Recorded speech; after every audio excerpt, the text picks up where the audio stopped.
Kita sampai di Quran surat Al-Qasas ayat A'udzubillahi minasyaitonirrajim. Bismillahirrahmanirrahim.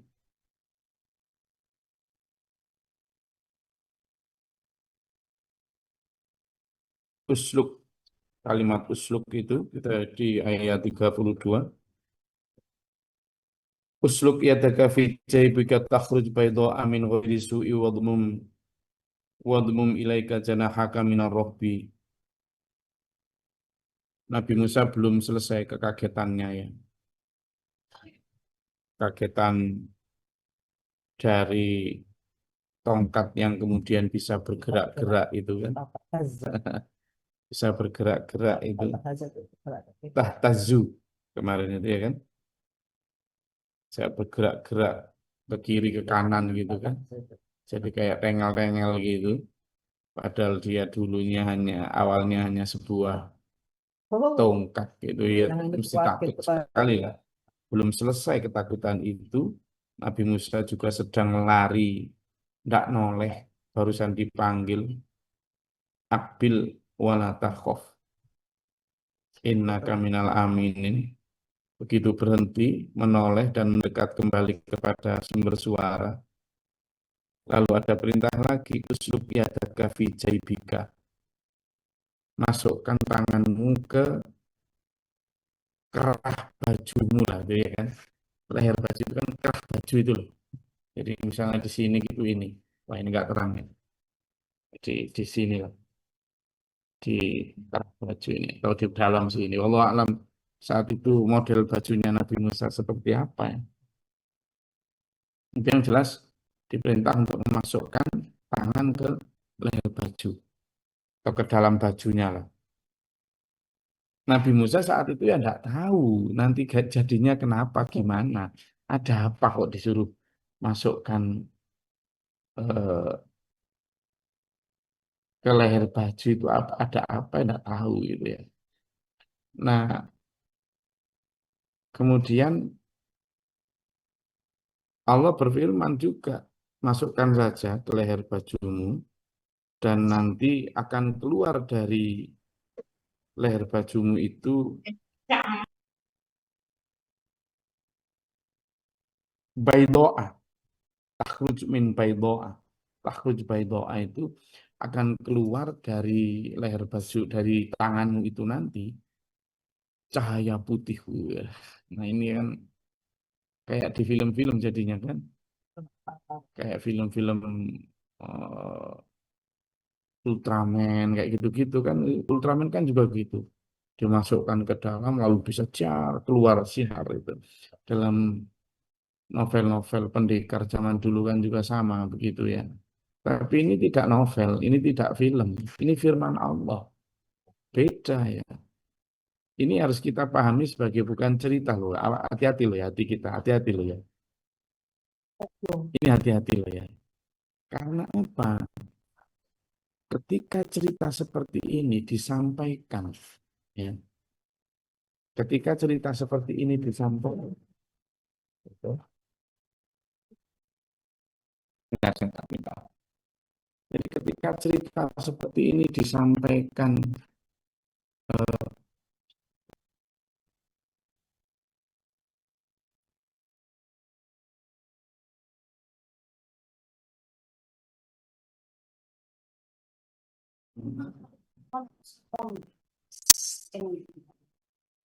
jadi ketika cerita ini disampaikan di depan eh,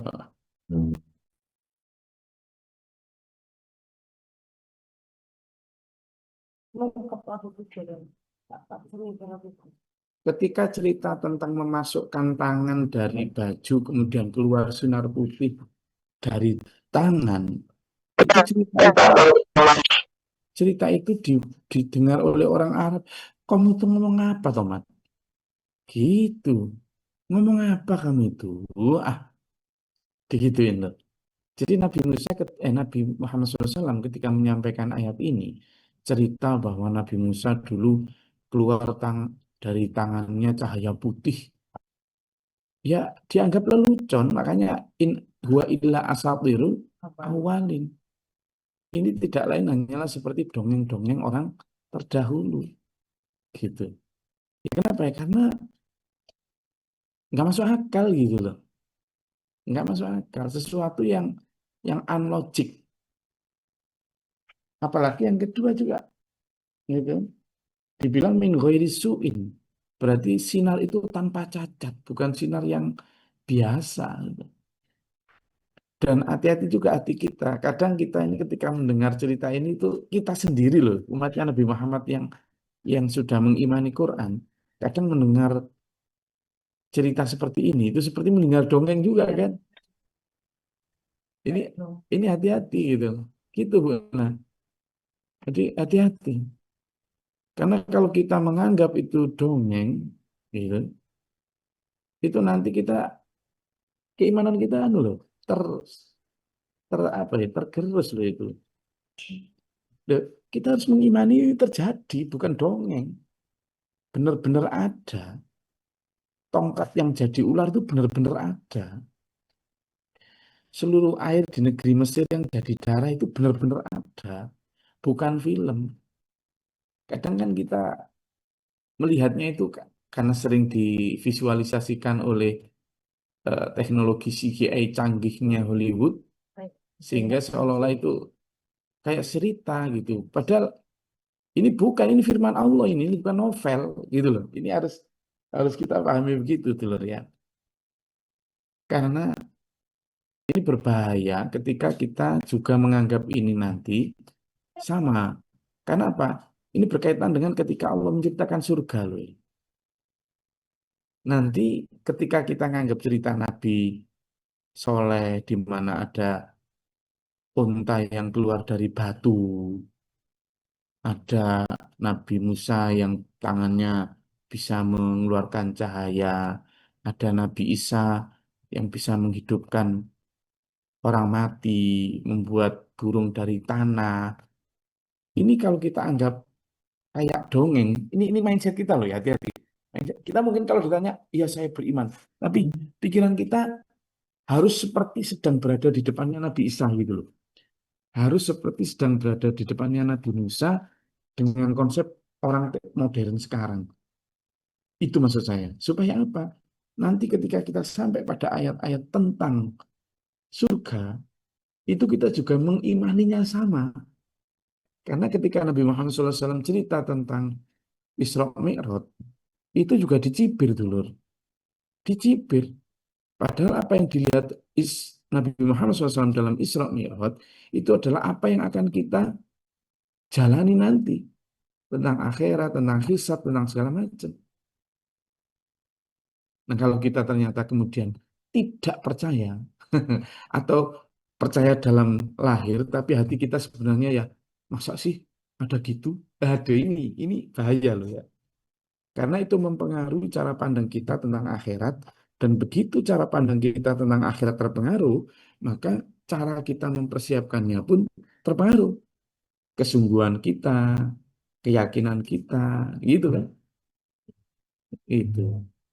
Nah, ini yang menurut saya harus kita kuatkan dalam mendengar cerita ini. Karena di sini disebutkan selanjutnya wadbum ilaika janahaka minar rohbi. Kalau kamu sedang ketakutan, maka dekapkanlah kedua tanganmu di dadamu. Nah, kayak gini. Mungkin kayak gini atau seperti gini, walau alam ya. Mungkin seperti sholat juga kan. Kan dekapkanlah kedua tanganmu di dadamu. Seperti ini. Atau mungkin gini. Jadi mungkin sekarang. Atau gini juga bisa. Ini tuh. Atau seperti ini, walau alam. Bisa jadi seperti ini juga.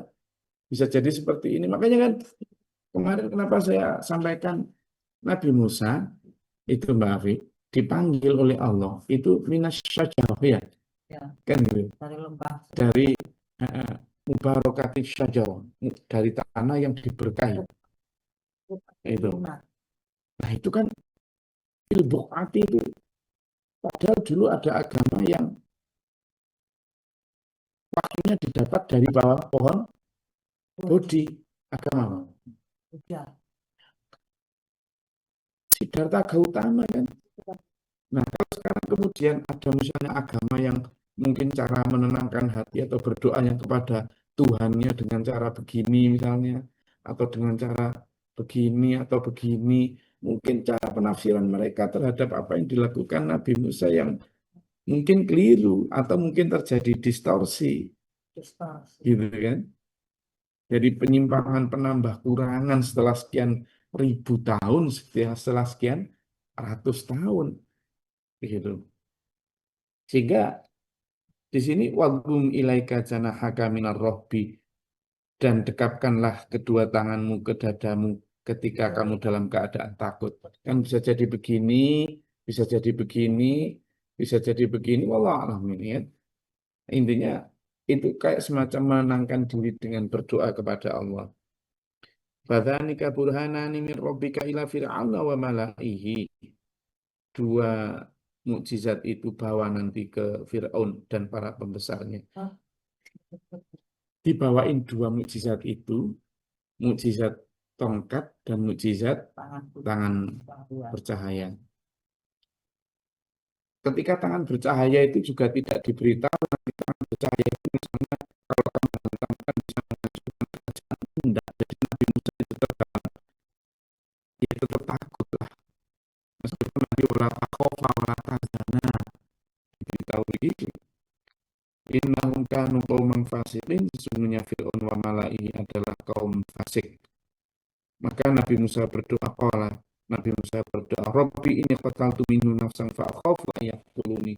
Gusti, saya loh, berarti 10 tahun ya, 10 tahun sebelumnya. 10 tahun sebelumnya saya itu dulu pernah membunuh dari golongan mereka loh ya Allah. Saya itu sudah lari dari mereka kok dengan suruh balik ke sana itu gimana tuh. Saya itu kan gitu. Loh, dia ketemu dengan suku Madian lalu sampai menikah dengan putrinya Nabi Syuaib. Itu kan dalam rangka melarikan diri dari Fir'aun dari Mesir yang kemarin kita bahas. Kemudian fakhraja minha khaifan yataraqqab itu, maka larilah Musa dari negeri Mesir dengan lari dengan ketakutan, nggak mungkin dengan ngantuk, nggak mungkin. Terus dengan ketakutan, dengan penuh kewaspadaan itu. Itu. Lalu makanya saya dulu membunuh ya Allah. Nanti kalau saya balik ke sana ya saya pasti dibunuh lah ya Allah. Itu. Sebuah kekhawatiran manusiawi. Jadi Rasul itu juga punya sisi basyarnya itu. Makanya setiap Rasul juga selalu menyatakan ana basyarum mithlukum. Aku adalah manusia biasa seperti kalian. Ya kadang pada saat akan ngaji gini pengen ngantuk ya punya. Kata, punya. Tapi nggak tak turutkan ngantuk gitu loh. Gitu loh. Jadi, ya toh. Jadi Nabi Musa juga menyatakan itu di kalimatnya. Saya takut loh ya Allah. Mereka akan membunuhku. Enggak kok sok-sokan kayak orang-orang yang merasa sakti sekarang. Saya enggak takut. Ini Nabi Musa ini. Padahal Nabi Musa itu sebelum jadi Nabi sekalipun, itu njotos orang sekali mati.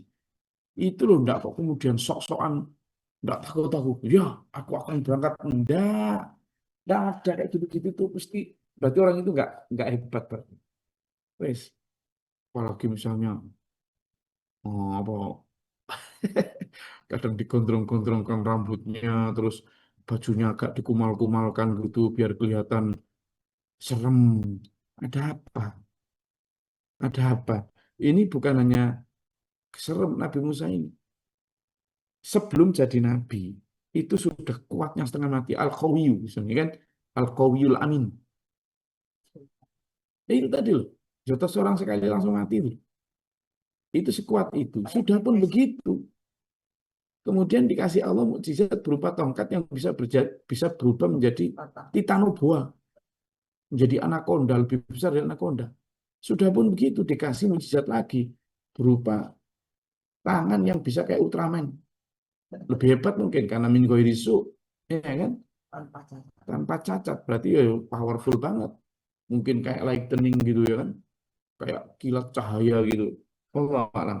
Itu pun loh Nabi Musa tetap menunjukkan sisi basarnya, nggak malu, nggak sombong, nggak kok kemudian sok-sokan. Oh, waduh, sini-sini tak jadikan kamu murid. Aku bisa mendatangkan sekian ribu apa gitu. Enggak ya. Nabi Musa tetap dengan humble-nya, dengan haunannya, dengan segala macam kerendah hatiannya. Fa'akhafu ayyaqtuluni. Saya takut ya Allah kalau mereka membunuhku. Wa akhi Harunu huwa afsahu min lisanan. Nah, ini juga begitu. Nabi Musa ketika sudah dilantik menjadi nabi, kan gitu. Kan sebelumnya sudah kamu nanti jadi nabi, kamu jadi rasul, jadi utusanku. Enggak gitu. Kepedean. Enggak kok kemudian kepedean, enggak butuh bantuan, enggak. Beliau pertama ini ya dari pelajaran hari ini mengakui kekurangannya. Beliau bilang, "Wa akhi Harun, wa afsahu min lisani, minni lisanan." Saya itu agak cedal ya Allah. Bicara saya itu agak kurang kurang terang. Coba bayangkan, seorang nabi mengakui kekurangan teknisnya. Bahkan kemudian yang kedua, mengakui keunggulan saudaranya.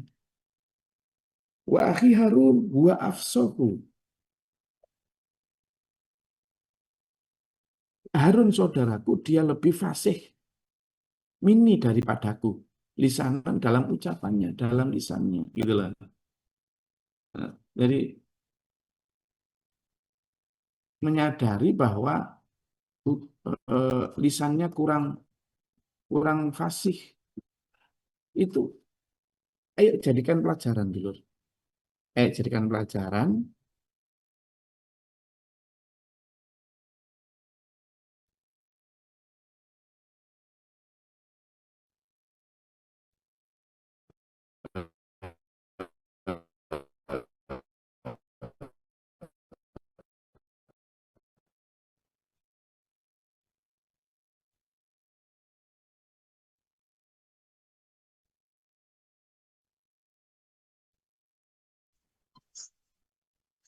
Ada campuran. Apa kan? Anak kopi lek apa? Campuran. Campur apa? Ada apa? Racun kuning. Oh, apa kuning ya anak? Jadi Sekarang aku masih yang sakit udah sakit. kecurigaan dari pada masa kecilnya, masih bayi ini, pada saat dirawat sama Firaun, itu ada kecurigaan dari para penyihirnya bahwa Nabi Musa ini nanti akan jadi bahaya ini gitu. Maka kemudian ada yang bilang, oh jangan gitulah. Lalu kemudian ada yang mengusulkan, gini aja, kita uji si bayi ini. Kalau dia memang bayi yang yang hebat, yang memang luar biasa, gak normal, maka nanti akan kita uji. Maka diberikan di depannya ada roti sama bara api, ada roti sama bara api, disuguhkan di depan bayi Musa ini. Nah, di depan bayi Musa ini kemudian dilihat. Nah, ternyata bayi Musa ini awalnya mau mendekati roti nih, tapi kemudian ya karena bayi biasa kan itu nggak mau yang panas nih, dia akan mendekati yang roti. Nah, pada saat dia sudah mau mendekati roti sama siapa? Malaikat, diarahkan tangannya menuju bara.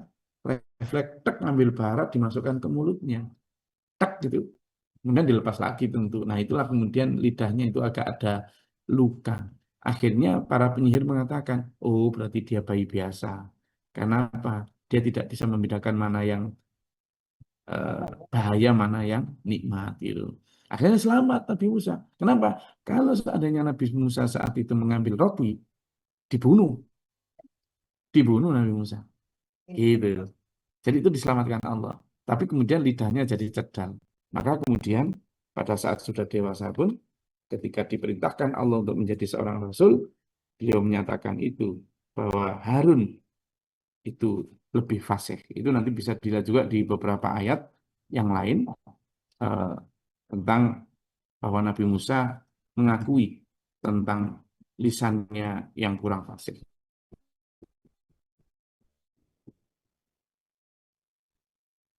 Jadi lisannya memang kemudian nanti ada doanya juga, itu yang keinginan untuk mendapatkan eh, ya. Jadi pada surat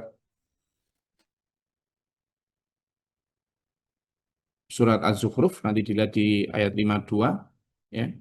Itu pada surat Az-Zukhruf ayat 52 itu Fir'aun juga menghina Nabi Musa karena tahu sejak kecil memang kalimatnya itu jelas. Coba dibuka di surat Az-Zukhruf ayat 52. Ya, Az-Zukhruf ayat 52. Kemudian nanti sampai doanya Nabi Musa, Rabbi Shrahli itu di Toha ayat 27-28. Coba dibuka Az-Zukhruf ayat 52. Itu Fir'aun mengejek kondisi Nabi Musa bahwa lidahnya itu kurang terang. Kemudian di surat Toha ayat 27-28 itu doanya Nabi Musa karena lidahnya yang agak kaku tadi. Coba mau dibaca.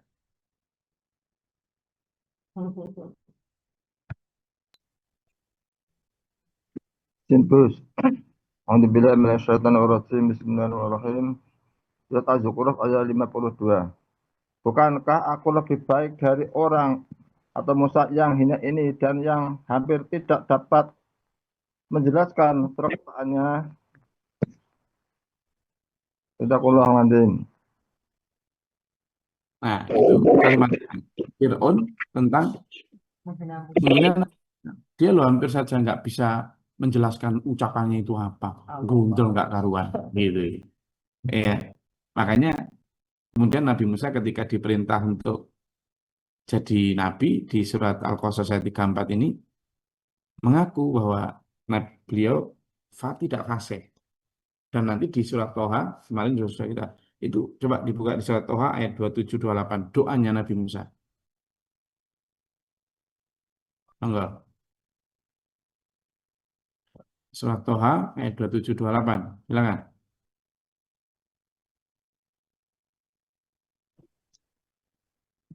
Izin Gus. Enggak, Bina. A'udzubillahiminasyaitonirrajim. Bismillahirrahmanirrahim. Surat Toha ayat 27. Dan lepaskanlah kekakuan ini dari lidahku. Ayat 28. Agar mereka mengerti perkataanku. Sadaqallahul adzim. Mulai 26, Bu. Ya, yang 26, 27, 28. Sorry, tadi cuma 27. Bilang lagi 26, 27, 28. Ayat 26. Dan mudahkanlah untukku urusanku. Ayat 27. Dan lepaskanlah kekakuan dari lidahku. Ayat 28. Agar mereka mengerti perkataanku. Nah, Sadaqallahul adzim. itu. Rabbi shrah li sadri, ya Allah lapangkanlah dadaku, ya sirli amri dan pemudahlah urusanku, wahlul 'uqdatam min lisani, dan juga lepaskanlah kayak bundelan gitu ya, kayak apa? Kayak lidahnya kayak tertali gitu, min lisani yafqahu qauli, agar mereka bisa memahami ucapanku. Itu betapa seorang nabi pun mengakui kekurangannya, lalu kemudian juga mengakui kelebihan orang lain. Bahkan beliau berdoa, "Fa'arsilhu ma'aya ridha yusaddiquni."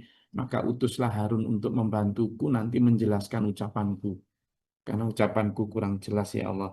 Ini akhafu ayyukadzibuni, karena kalau nanti mereka kurang jelas tentang ayat-ayat yang kusampaikan, khawatirku mereka mendustakanku ya Allah. Gitu. Qala sanashuddu 'adudaka bi akhika wa naj'alu lakuma sultanan. Allah pun berfirman, oke, maka dikabulkan doa Nabi Musa itu. Kemudian nanti kami akan menguatkan kamu dengan mengutus saudaramu, dan kami juga menjadikan untuk kalian berdua sebuah satu kekuasaan dalam arti mukjizat tadi ya. Fala yasiluna ilaikuma bi ayatina. Maka mereka tidak akan bisa mengganggumu, tidak akan bisa menyentuhmu. Dan berangkatlah kamu dengan mujizat kami. Antuma wa manittada'akum ma'al ghalibun. Kamu dan orang-orang yang mentaatimu nanti, yang mengikutimu akan menang. Ini janji Allah dulu. Tapi secara lahir, janji itu seems impossible. tampak tidak mungkin Nabi Musa hanya berdua. Fir'aun itu ya kayak sekarang Amerika gitulah. Donald Trump. Ya iya, coba tuh zaman berdua terus ngelawan kapal induknya Amerika, ngelawan bomber spiritnya Amerika, F-22 Raptornya Amerika, gitu kan? Rudal Patriotnya Amerika, Hellfire-nya Amerika, gimana? Nggak mungkin lah. Jadi ketika Allah pun berfirman kepada Nabi Musa, wala takhofa wala tahzana, jangan kalian berdua takut, ini ma'akuma, gitu, kami mengikutimu bersamamu.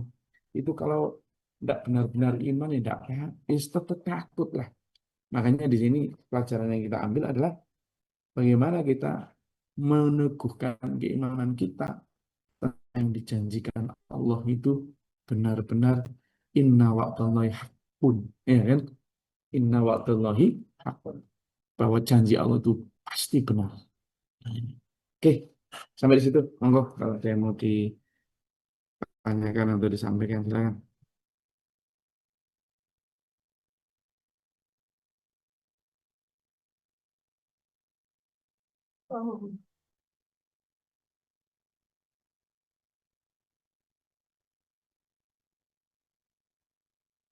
Assalamualaikum warahmatullahi wabarakatuh. Ini Ya. pertanyaan saya mungkin di luar konteks ini Gus ya. Hmm. Ini Gus, saya di dalam zikir pagi dan petang itu kan ada doa yang artinya di waktu pagi kami berada di atas fitrah agama Islam, kalimat ikhlas, agama Nabi kita Muhammad, dan agama ayah kami Ibrahim yang berdiri di atas jalan yang lurus, Muslim dan tidak tergolong orang-orang musyrik. Yang ingin saya tanyakan, kenapa disebutkan agama kami Ibrahim bukan Adam? Karena manusia pertama diciptakan kan Adam, tapi ini kenapa agama ayah kami Ibrahim? Apakah pada zaman Nabi Adam itu belum dikenalkan agama Islam? Itu terus yang pertama. Yang kedua dari kaitan ini, secara perjuangan dakwah antara Nabi Muhammad dan Nabi Musa itu berat mana Gus? Karena mengingat di dalam Al-Quran ini banyak sekali diceritakan tentang Nabi Musa, bukan Nabi Muhammad. Mungkin itu pertanyaan saya. Terima kasih.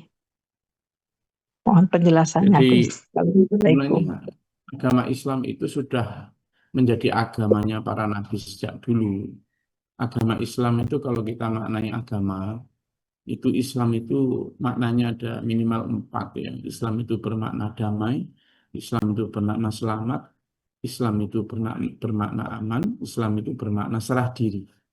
Nah, di dalam konteks agama Islam, kenapa dinamai Islam? Karena Islam itu adalah sebuah aturan hidup yang menuntut para pemeluknya lagi tunduk patuh total untuk mencapai kedamaian di dunia dan keselamatan di akhirat.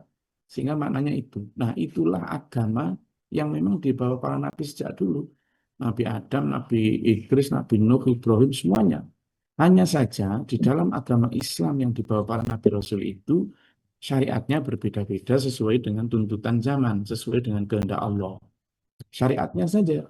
Syariat itu persoalan teknis bagaimana menyembah. Dan itu sesuai kebutuhan peradaban.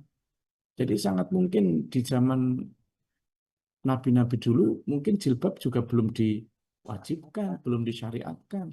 Mungkin dulu anggur juga belum diharamkan. Buktinya anggur ketika awal-awal Islam aja tidak diharamkan. Tidak loh ya. Gitu. Demikian pula tutup aurat dan sebagainya. Di awal Islam juga belum ada kewajiban untuk menutup rambut dan sebagainya. Ini bukan tentang salah dan benar, tetapi agama yang dibawa para nabi itu semuanya adalah bicara tentang Hanif. Makanya Dinul Hanif, Dinul Qayyim. Islam itu banyak nama lainnya. Dinul Hanif, Dinul Qayyim, agama yang lurus, agama yang tunduk patuh. Intinya adalah menuntut ketunduk patuhan umatnya. Nah, yang kedua tentang berat mana tidak ada ya. La nufarriqu baina ahadin mir rusulih. dalam Islam itu orang beriman, alladzina amanu, itu la nufarriqu baina ahadin min rusulin. Orang beriman itu tidak membeda-bedakan di antara para nabi, para rasul. Semua memiliki beban tanggung jawab sesuai porsinya masing-masing. Jadi misalnya ada anak sama-sama ini seorang murid sebuah SMP gitu ya, murid SMP. Ini sama-sama murid, tapi ada murid kelas IPA, ada murid kelas fisika, ada murid kelas IPS dan sebagainya. Berat mana? Ya sesuai kapasitasnya, no. Jadi kalau misalnya ada nabi yang cuma dikasih umat 2, ada rasul yang bahkan tidak dikasih umat oleh Allah, ada rasul yang dikasih umat sekian ratus, ada yang dikasih sekian ribu, ada yang dikasih mukjizat sekian. Itu ya sesuai kapasitasnya masing-masing. Karena ya Nabi Musa berat sekali, tetapi kan juga diberikan kekuatan yang besar sekali. Nabi Isa juga banyak sekali cobaannya, tapi juga dikasih mukjizat yang banyak sekali. Nabi Muhammad SAW juga demikian, tantangannya banyak sekali, tetapi juga diberikan kelebihan yang luar biasa. Jadi sementara ada nabi-nabi yang skop wilayahnya tugasnya kecil, tapi kan juga diberikan power yang lebih kecil. Jadi tidak ada mana yang lebih berat. Kita tidak perlu membeda-bedakan itu. Kenapa? Karena semua nabi melaksanakan tugas pokok fungsinya masing-masing sesuai dengan proporsi yang diberikan oleh Allah. Jadi di sana kemudian Allah ada 124.000 Nabi Rasul, 313 diantaranya menjadi Rasul, 25 yang kita wajib ketahui nama dan sejarahnya, 5 diantaranya mendapat gelar ulul azmi. Gitu. 1 diantaranya Nabi Muhammad SAW sebagai Ra'isul Anbiya. Gitu. Jadi itu menjadi satu paket lengkap bahwa Allah telah menurunkan sekian paket Nabi Rasul, Allah telah menurunkan sekian bentuk kasih sayang Allah untuk membimbing umatnya mulai dari Nabi Adam sampai hari kiamat nanti. Pasca Nabi Muhammad SAW gimana nasib umat? Dibimbing oleh para penerus Nabi Muhammad SAW. Meskipun statusnya bukan Nabi Rasul, beliau adalah seorang mujadid, beliau adalah seorang ulama warasatul anbiya yang memang ditunjuk Allah untuk membimbing umat ini amal sebarkan ajaran Rasulullah Muhammad SAW sesuai aslinya dulu Nabi Muhammad SAW. Itu. Jadi itu yang bisa saya sampaikan. Mudah-mudahan bermanfaat, berfaedah. Allah merahmati kita semua. Saya sedang kembali ke rumah sakit di Surabaya ini. Nunggu ibu saya lagi. Mudah-mudahan Allah merahmati kita, menunjukkan kita dalam siratal mustaqim. Amin. Allahumma sholli wa sallim. Allahumma fir lil mu'minin wal mu'minat wal muslimin wal muslimat. Allahumma qina fi nadil afina fi nafsat. Astaghfiru wa atubu ilaik. Allahumma dafa'na dhala wa dafa'na Rabbana wa la taj'alna fi dhalin. Rabbana wa la tuqtina ma'a syarikin wa la tuzigh qulubana ba'da idh hadaytana. Rabbana wa la tu'akhidhna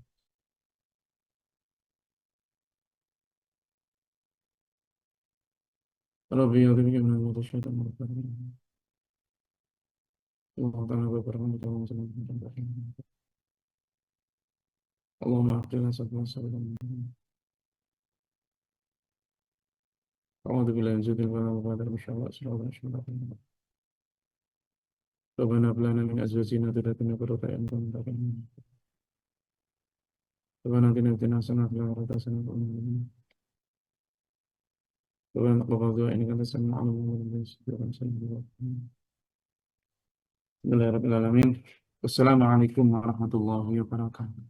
Waalaikumsalam warahmatullahi Gus. Ja'alhu lana imaman wa nuran. Ya